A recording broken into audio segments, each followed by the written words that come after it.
E aí pessoal, beleza com vocês? Vamos agora aprofundar um pouquinho o nosso tema na área de história. Quando eu falo de tema de amor, principalmente colocando ele nas questões em meio a crises e a conflitos, mano, só me vem uma imagem na cabeça, pelo menos a primeira delas. É a imagem que foi capturada no final da Segunda Guerra Mundial. 1945, Estados Unidos, Times Square. Você tem um fotógrafo lá, o nome do cara era Alfred Eisenstadt. E esse fotógrafo, ele conseguiu estar na hora certa, no lugar certo, para conseguir capturar uma imagem que ficou eternizada na história. Que foi quando um marujo, ao receber ali na Times Square a notícia de que a Segunda Guerra Mundial tinha acabado, ele pega uma menina que está assim do seu lado e tasca um beijo nela. E aí o fotógrafo tira a foto daquele momento ali e aí fica registrado.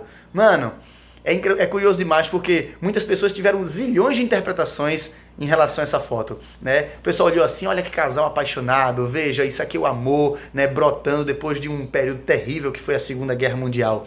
Mas quando a gente vai olhar os fatos por trás dessa foto, a gente vai vendo que a conversa não era bem assim. Se liga, esse casal, ele nem se conhecia, né?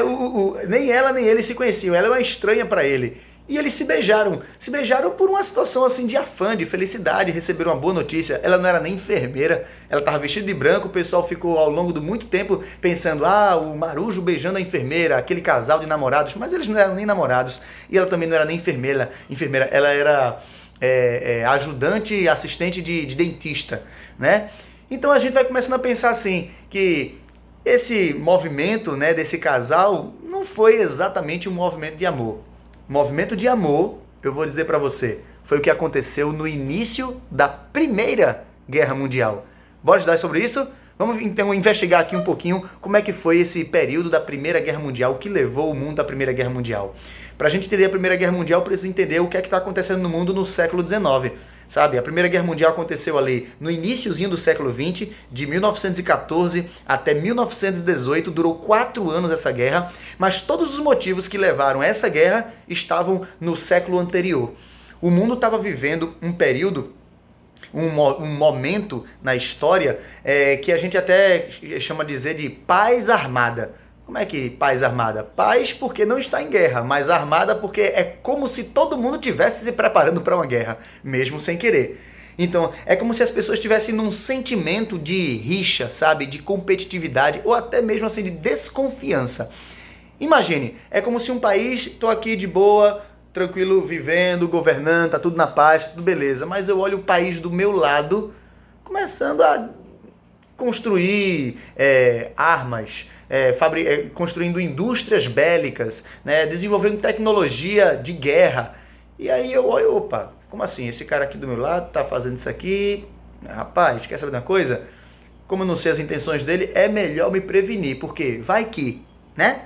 Resultado, um país começa a ver o outro se preparando, ele se prepara também, e ele fica assim, olha, eu tô aqui, não quero nada, tô preparando, por que tá com essa arma aí? Não, eu tô com a arma aqui porque eu quero desenvolver tecnologia. O pessoal, tá, tecnologia, eu sei, né? Mas resultado, ele também, então vou desenvolver tecnologia aqui também, viu? Se liga aí, aí desenvolve a tecnologia melhor, sabe? Aí o outro, rapaz, fez aí. Então esse sentimento era o sentimento dos países na segunda metade do século XIX, né? Junto com esse sentimento todinho, aí você tem uma série de fatores que vão acontecendo justamente nesse final do século XIX, que vão potencializando, vão aumentando mais ainda esse sentimento de rixa. Era, por exemplo, quando acontecia alguma situação que envolvia o colonialismo, sabe?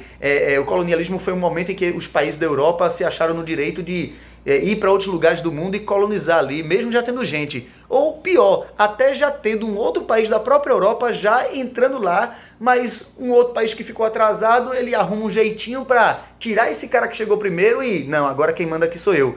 Foi o que aconteceu, por exemplo, com a Alemanha no Marrocos. A Alemanha tinha chegado primeiro no Marrocos, né, para colonizar, mas aí a França achou assim, cara, eu acho que na verdade quem devia colonizar o Marrocos deveria ser eu. Aí a França, como era meio amiga da Inglaterra nessa época, pede apoio à Inglaterra, a Inglaterra apoia a França, fazem um acordo lá, a Inglaterra reconhecendo que a França tinha direito de colonizar o Marrocos, em troca a França reconhece que a Inglaterra também pode colonizar o Egito, ou seja, as duas se juntam e aí pronto, aí chega a França lá no Marrocos e diz assim, ó, quem manda aqui sou eu. Aí os alemães, oxe, como assim? Mas nós chegamos primeiro. Aí a França, eu sei que vocês chegaram primeiro, beleza, mas nós temos reconhecimento internacional, que é muito mais importante do que chegar primeiro, então vaza. Resultado, começou a se criar, sabe, essa situação de rixa, de competitividade, sabe, de crises diplomáticas entre os países. Não só foi a questão marroquina, mas, por exemplo, você tinha até blocos de países que defendiam projetos políticos diferentes. Você tinha um bloco que defendia, por exemplo, o pan-germanismo, que a ideia era, vamos unificar todos os povos, etnias, tribos, sei lá, países, povoados, comunidades de origem germânica num só império. Do outro lado, você tinha um outro projeto liderado por um outro grupo de países, que era o pan-eslavismo. Então a ideia era, vamos fazer o seguinte, vamos agora promover a independência de todos os povos, no caso, a independência ou a emancipação de todos os povoados, os povos, as comunidades de origem eslava. Sabe, parece duas coisas diferentes, né? Problema. Lá na região conhecida na geografia da Europa como a região dos Balcãs, naquela região ali, da bacia balcânica, você tinha todos os povoados ali, os povos, curiosamente, com as pessoas com as duas origens. Você tinha gente vivendo no mesmo bloco, ali na mesma localidade, tanto gente de origem eslava quanto gente de origem germânica. Por exemplo, a Sérvia. A Sérvia você tinha gente que era de origem eslava e de origem germânica. E agora? Eles iriam querer emancipar ou se agregar ao Império Germânico? O que é que eles iriam fazer? Então a Sérvia, por exemplo, ficava ali sem saber para onde ir. Então eles ficavam pensando assim, vamos comprar a ideia que oferecer mais, tá certo? Quando eu digo assim, oferecer mais benefícios. E aí começou a criar essa disputa, sabe?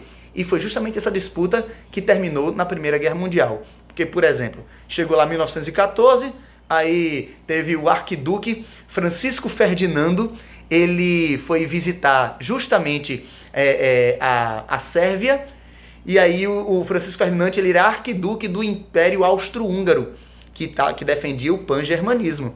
E aí ele foi visitar a Sérvia lá, e aí quando ele chegou na Sérvia, ele foi assassinado. E quando ele foi assassinado, o Império Austro-Húngaro achou aquilo ali uma afronta. E aí, em 28 de julho de 1914, o Império Austro-Húngaro declara guerra à Sérvia, né? Para dizer assim, rapaz, mas vocês mataram um representante oficial do meu império aqui. A gente vai fazer guerra contra vocês.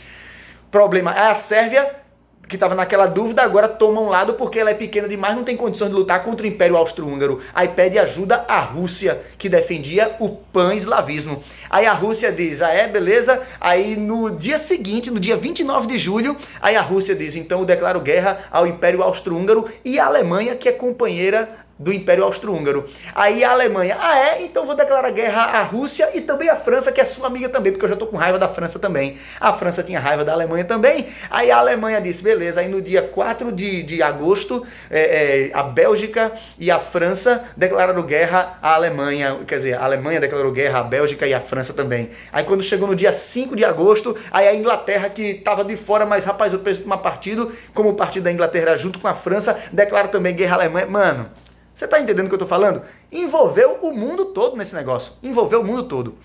Mas disso tudo, o que a gente precisa entender é que, perceba, a guerra aconteceu, mas as pessoas dos países estavam em dúvida se elas realmente queriam estar na guerra. E aí mexeu com o sentimento do coração das pessoas, porque elas tinham que cumprir com o seu dever, com a sua nação, de estarem na guerra, mas a vontade do coração delas é não estar na guerra, entende? As pessoas não queriam ficar se matando. E aí que chegou um momento, no final desse primeiro ano da guerra, no final de 1914, aconteceu um episódio assim inusitado. Você tinha dois exércitos combatendo na Europa, o exército britânico e o exército alemão, E aí quando chegou no dia de Natal, na véspera de Natal, no dia 24 de dezembro de 1914, os soldados estavam entrincheirados, cada um ali no seu campo de batalha, tentando disputar aquele meio ali que em guerra se chama terra de ninguém, sabe? É o campo que fica entre as duas trincheiras inimigas, o pessoal daqui combatendo, lá combatendo e ninguém conseguindo avançar. Mas quando chegou no dia de Natal, alguém tomou a iniciativa.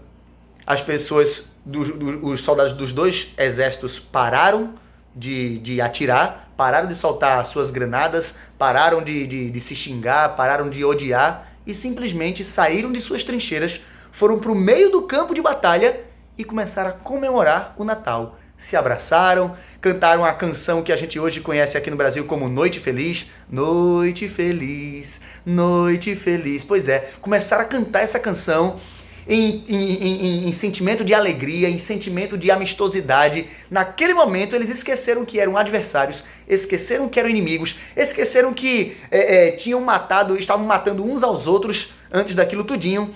Começaram a dividir suas rações. Teve até jogo de futebol, cara, tu acredita? Se abraçavam, choravam, e naquele momento ali a gente percebe que, cara, só o amor para fazer uma coisa dessa. Porque amor não é sentimento, né? Amor é uma escolha. E aqueles soldados, no meio da guerra, eles escolheram não fazer a guerra e sim darem margem ao amor. Fica aí então a dica pra gente, né? Quando a gente tá no meio de um conflito, no meio de uma crise, talvez o melhor caminho não seja exatamente provar quem é maior, quem é mais forte. Talvez o melhor caminho seja o caminho do amor. Pelo menos é assim que eu aprendi com essa história, né, da Primeira Guerra Mundial. Então fica a dica para você aí, espero que eu tenha contribuído alguma coisa para o teu conhecimento e que você pode até, inclusive, ficar curioso, pesquisa mais sobre isso. Mas tamo junto e até a próxima. Valeu!